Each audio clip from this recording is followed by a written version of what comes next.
Well, Matt, we said after the Harrogate game, we'd let the sort of week for the emotions and everything settle down, then have a chat about the season and look forward to what's happening during the summer and next season. To send you off there, it was very strange after the Harrogate game that suddenly, from all the excitement of what might happen, what could happen, the season was over. It felt very strange on the way home. Did you feel that as well? Yeah. When you're fairly confident probably going into the game that if you win, that hopefully one of the three results that we needed would go for us, and unfortunately they didn't. But I think in previous years, when you maybe been watching Soccer Saturday or watching results come in and seeing twists and turns and drama and fans celebrating 1 minute at one ground and next minute at the other ground and all of that, and you're thinking you're going to be involved in that type of day, but it was weirdly quite flat, wasn't it? It was, we got off to a good start, scored the goal, looked reasonably comfortable, managed to seal the win and get the second, and then you're just hoping, aren't you? And nothing really materialised, nothing really happened, and unfortunately nothing went our way. But that's football, and you still initially are very gutted and disappointed it hasn't gone your way. But when you do sit back in the cold light of day and reflect on your season, it's certainly one of huge success and a great season for everyone connected to the club. It was particularly harsh on the players because they could have, it would have been really nice to have a really high-spirited sort of send-off at Harrogate, sort of players applauding supporters, supporting players and everything. And it just, as you say, it was all a bit flat in the end. It seemed a bit harsh on the players to have that. Yeah, and probably a little bit weird after the Bradford game. It's your last home game, but is it your last home game? Because you don't really know, and you don't, as you say, more often than not, you probably know it's your last home game. And then you can give a big send off to the supporters, but that was a little bit of a weird feeling, especially after the result as well. So to go and win at Harrogate and probably not celebrate with supporters as you would do with a good 3 points on the road. Just a bit of a weird day all round, but certainly a good experience. And the most important thing on the day, on that final day, is that we won our game, and we managed to do that with another good performance and another good 3 points on the road. You've touched on it already, that when the dust has settled, 8th place in the league, and obviously the Papa John's final appearance as well was a brilliant season, which obviously you'd have taken at the start of the season. I guess at the end of August you'd have taken even more. Yeah, after the first, it wasn't easy. The first four games being away from home, and the start we had, didn't win in our first 4 league games as well. So to finish off with 76 points with the Wembley final. Just even having the shorter turnaround in the league clubs, only 4 weeks off, how busy those 4 weeks were as well for us. Going into pre-season, got hit by COVID and having a pre-season game cancelled as well and affecting our preparations. It was a very busy period and tough period for us. We soon found our feet in the division and just went on a really good run and some good performances, some great results. And of course, I think I said to you at the start of the season, from where we have been, where we're in our first league season, and all what we've had to do to build up behind the scenes as well as on the pitch to secure league status would have been a huge achievement, and one I'd have bitten your hand off for, of mid-table, comfortable, seeing the season out with 5-6 games to go and no pressure either way. But yeah, I think we've exceeded everyone's expectations, and to have the fantastic cup run, to have a Wembley appearance, first ever in a Football League trophy competition, and then to finish on 76 points, which I think the UTAL have been telling us the first League 2 team in 15 years. I think that's not got in the playoffs with 76 points, and to miss out by 1, to miss out on automatic by 4, to even miss out on the title by 8. We were right in the mix, and it's something we would have been certainly snapping your hand off for at the start of the season, and as you say, tinged with disappointment on a couple of occasions, but overall, when you reflect on it, an unbelievable season for us. Was there a time, say when Oldham scored those 2 late goals, was there a time when you were concerned about how things might shape up at the end of August, or were you always fairly confident? And if there was a time, was there also a time when you suddenly realised we're going to be all right here and we're going to do fine? Certainly, there wasn't a time I thought, oh no, it's going to be a long old season. We're going to be a battle, because I know how we do things, and I know we get results, and we get football results, and we've got many ways to play and many styles or systems we can play up against and get results. So I knew we'd be okay.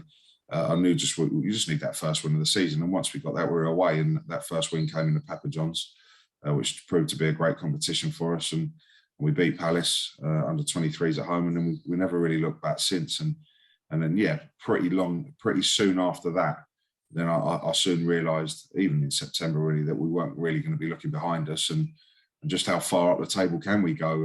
And as the months wore on, you suddenly started realising we weren't going to fade away, and hopefully we're going to be in the mix come the end of it, and we certainly were right until the 46th game.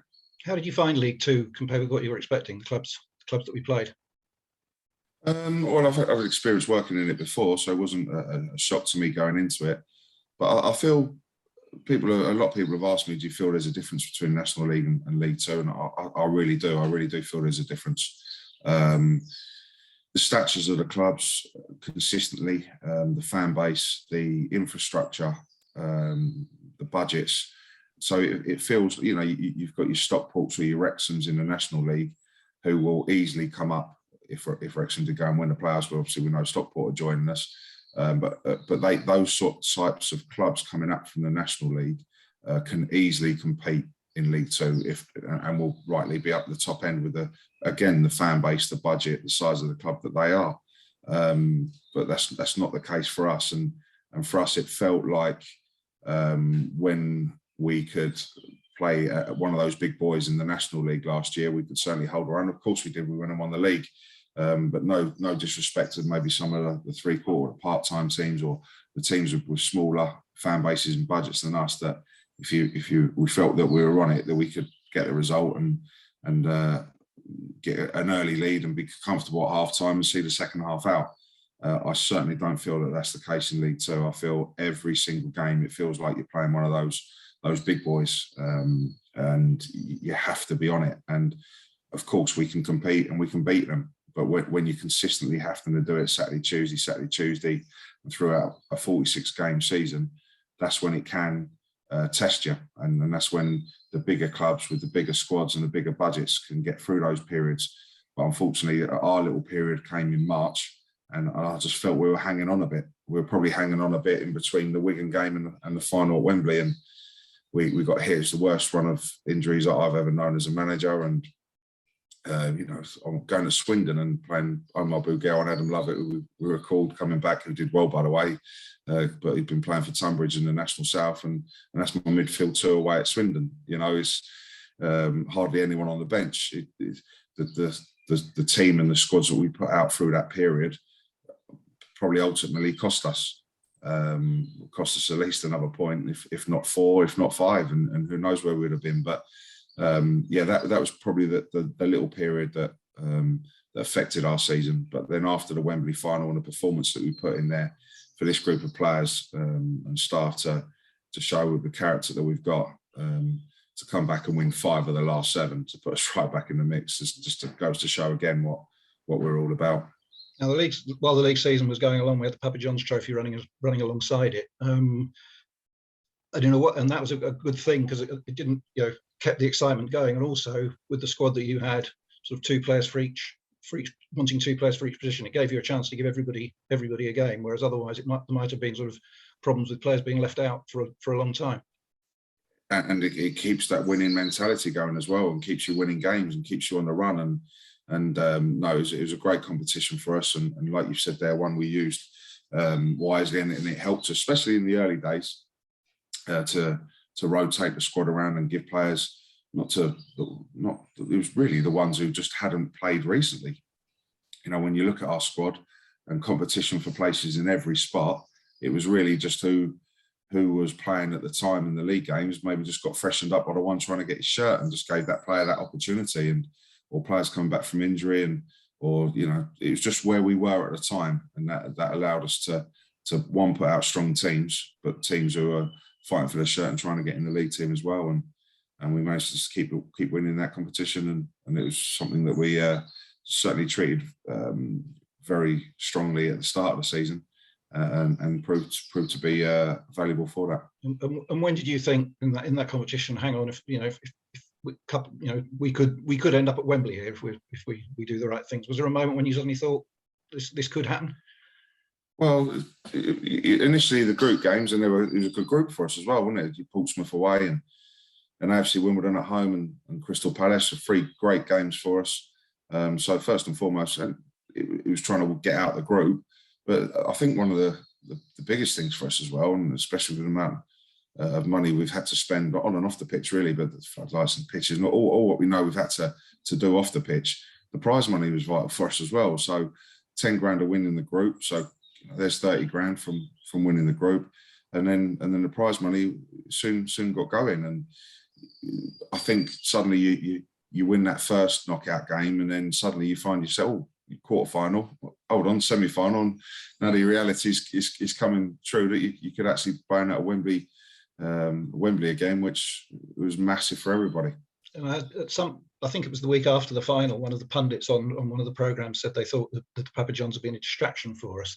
Touching on what you said earlier about the injuries and problems between the semi-final and the final, did you ever view it as a slight distraction from the league campaign? Do you think it affected the league campaign?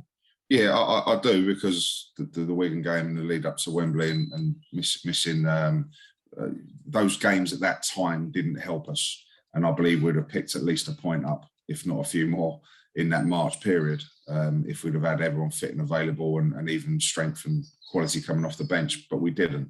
But would I change it? No.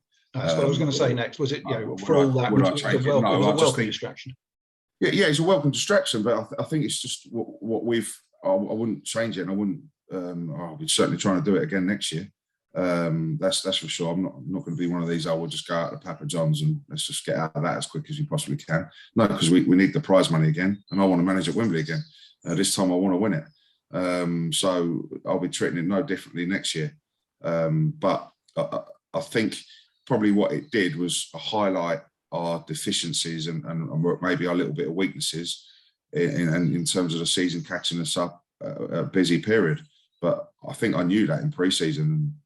We were the nomads in terms of a training ground. We still haven't got a training ground. We've used different sites all year. We haven't had a base. We haven't had our own gym on site. We haven't had staff structure needs to improve, and I can talk to you in more detail on that shortly. But we need to catch up when we need to catch up. We only had 4 weeks to do it in the off season last year, and I think I knew what we were going to come into, and we did hit it in March. That wasn't because of the Papa John's. It was really ultimately because of our probably facilities and staffing structure and what we did with the players leading up, and I knew that at the time, and we've learned from that, and that won't be happening next year either. So I certainly wouldn't change that Papa John's and the Wembley appearance for what we've achieved this year. And to come back from the Papa John's with such a good run into the end of the league season, just sort of crown things off, really, because it would have been easy for the season to fall away a little bit after that. Yeah, you see many teams do it, and you see many teams fall away and be deflated, and the season just fizzles out. But to come straight back and beat Orient at home, and then the Easter weekend, 2 big games, 2 tough games, and suddenly go and put 3 wins out of 3, 5 out of 7, really kept us in the hunt for hopefully trying to get in those playoffs. And unfortunately, it wasn't to be. Best moment for you of the season?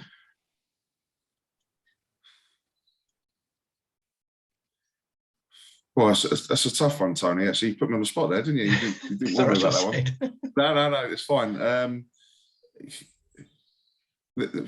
There's a few, really. There's a lot to choose from. I know. Certainly the first league game, first ever league game in the club's history. All right, disappointing result, fantastic performance. Seeing it walking out to all the supporters. First game of the season, Forest Green, will obviously live long in everyone's memory. First ever league appearance. Cardiff as well was first ever League Cup, to walk out of that stadium, Mick McCarthy. The performance we put in that night. Our first win, Stevenage, the Port Vale last minute goal, the atmosphere, unbelievable. Then obviously we get going. Wigan, that's going to take some beating. That night at Wigan is unbelievable. The supporters, leading your team out of Wembley in front of 15,000, first time, 41 years, and first ever time in a Football League trophy. Carlisle away, the longest trip, 2-0 win going over to the supporters. Mansfield away. So many, Tony, isn't there? Yeah, I know. It's the hurtling down the touchline at home to Port Vale, I think, is the one that sticks with me. And just the whole thing about it, not having been at Wigan as well, just the whole thing of that afternoon, I think was something you'd go a long way to beat. And you know what's coming. You know what's coming next, and I suspect I know what the answer is as well. Although I didn't think anything would beat Newport away, but worst moment of the season. Definitely the 96-minute equaliser at Wembley. That's hard because of how well we played, and also knowing that extra time, even the week leading up to it, we knew extra time was going to be too much for us. Just coming off the back of the month that we've just explained, that I knew whatever team was going to be put out there, whether they were lads who have been flogged for the whole month of March or ones who are coming back from injury, the extra time was going to be too much. So that didn't feel like the equaliser for him. It felt like the winner. And that was really hard to take. Yeah, I thought that was probably the answer. So we got highly pleasing end to the season. All right, just missed out on the playoffs. You then had the difficult task of sort of telling a few players that they weren't going to be involved next season, which I guess is the difficult part of being a manager, as well as telling players they're not going to play at Wembley as well, I guess. Yeah, it is, and did most of the work last year in terms of lads being on contract for next year. So there's not many up, but Stuart Nelson came in and had a great competition and gave us good depth in the goalkeeping department. So I had the conversation with Nelson, a top professional, a top lad who's still got his playing days in front of him. Still, I'm sure he won't retire, even though he's 40, going on 41. I'm sure he'll still find another club, and he deserves to as well. And he's such a great lad and a great professional, and I wish him well. And then Ricky Corboa, a tough one, because I really like Ricky. I think it's certainly nothing to do with him as a player or as a person, as a character, as a professional. He's everything. But I just feel it's been really hard because I've seen Ricky just behind the other three, fighting for those two spots out wide with Enzio, Will and David. So it's been many tough conversations with Ricky over the course of the season where you go, sorry, Rick, I'm bringing him back in, or sorry, Rick, you're not in the squad. And he's done nothing wrong. And it was hard for me to keep telling him that, to be honest. So it was more a question of me doing what I felt was right for him, and that is going to have a run of games somewhere. And I believe if he goes and has a run of games somewhere, he'll go back up the ladder without a doubt and notch back up. And because he is a top professional, he's a top player, he's a top lad, and he's got everything going for him. But unfortunately, I just couldn't see, again, with the three that I've got next season, him getting that run of games that he would need and wants. So I felt it was best that very amicably we shook hands, and I'll certainly be keeping tabs on his career and see how he goes next season, because you certainly couldn't ever rule him out because of how much I like him and how much time and respect I've got for him. And then you've got Kenny Davis, who's he's just different class, and he's someone who's, even before my time, has done so well for the club. But just since I took over, in the 3 years that I've been a manager at this club, Kenny is just, I haven't got enough words to say for him. He's unbelievable, both on and off the pitch. Him as a character, as a professional, the career he's had as a top non-league, National League player. There was nothing prouder, and he got very emotional when I told him that I was giving him another year this time last year, because he was going to go and make his league debut. He's then gone and scored in the league. He's then gone and played in a Wembley Cup final. So to give Kenny all of that this season, he's thoroughly deserved it, and makes me extremely proud. But I just felt it was maybe another year too on for Kenny this year. But it was a tough conversation with Ken because I love him to bits, and I know for a fact if he wants to, and I don't know what his plan is now, but I'm sure he'll have clubs banging the door down, because he can still play and has still got many years left in him. The way he plays and his experience and how good he is on the ball, and his knowledge of the game is excellent. And I'll be certainly keeping in contact with Kenny and wishing him well for the future as well. And looking for the rest of the summer, if you look now, what the squad that comes out for the first league game on the 30th of July, do you envisage it changing? Presumably you don't envisage it changing a great deal from the squad that finished the season at Harrogate? No, No, it's as I say, thankfully I've got most of the players on 2 years deals. There's a couple I'm just in talks with now, so those announcements will be made soon, hopefully. And of course, I'll be looking to freshen up in a couple of areas, but I can't see myself doing too much business. But I feel when you've been successful and you've got a good squad, you do need some fresh faces, and I think that helps the squad and helps the dynamic of the dressing room. So I think it's important that you do freshen it up, but not too much. So yeah, there'll be a handful coming in, I would imagine, and that's what I'm working hard on doing at the moment. And you would hope, obviously, that we can match the season. The phrase second season syndrome comes up occasionally in situations, particularly like ours, I guess. Is there something you can do to guard against that happening? Well, you can sometimes be a victim of your own success, and everyone will be thinking, oh, 76 points, and you've got to go and Sutton have got to go and do it again. But like you say, second season syndrome, people will know us a little bit more. Can we go and do it again? Well, I'll certainly be working my hardest along with Jason and the rest of the boys to keep it going, and of course we will. But that's where your recruitment comes in to help you with that. But not only that, I think the most important thing here is that we establish ourselves and really build the foundations and the base as this Football League club that we're going to be for many, many years to come. But behind the scenes, I feel we've been a million miles away in terms of off the pitch stuff, football related. And that's my job as well. And that's why I think I've been building a team as well as managing a team all season. And I just want to manage a team now. I don't want to build anymore, but the infrastructure, because I want that all in place. And that's another thing that we've been working hard and will continue to work hard over the summer. Hopefully close to securing a base that will be ours, a training ground that is going to have the facilities and everything that we want in a training ground.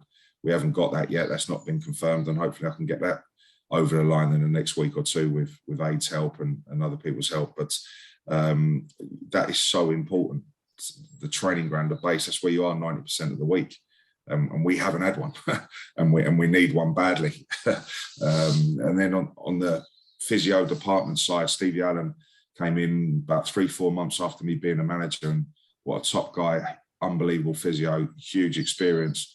But he could only commit to us on just a Monday morning, and he was the chartered physio name that we needed to put on, as you do for a Football League club. But we've had that conversation with Steve. Unfortunately, I offered it to him and wanted him to stay and be full time with us, but that didn't fit in with his stage of life and where he was at and the other jobs that he had. So Steve unfortunately leaves us, but I thank him for everything he's done for me since I've been a manager and helped me get there. But we'll be advertising for, we are advertising for a physio to come and run our department with the help of Bobby Charles and Kat and young Ben as well have been brilliant. So I'm really looking to improve the physio department and uplift that. The strength and conditioning side as well. And Craig Dundas has sort of done a dual role with playing and doing it. I'm going to bring someone in to work alongside Dundo to then work alongside on the football side of things as well with me and Jace. So Dundo, a bit of a split role with a new strength and conditioning coach that hopefully we can get over the line with a new physio.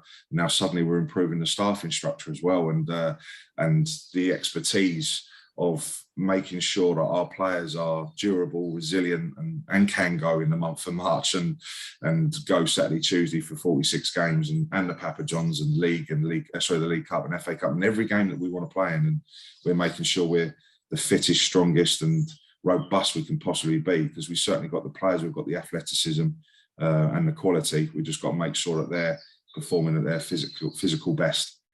So I'm, again, working hard on that. Looking to improve ground facilities for the players as well.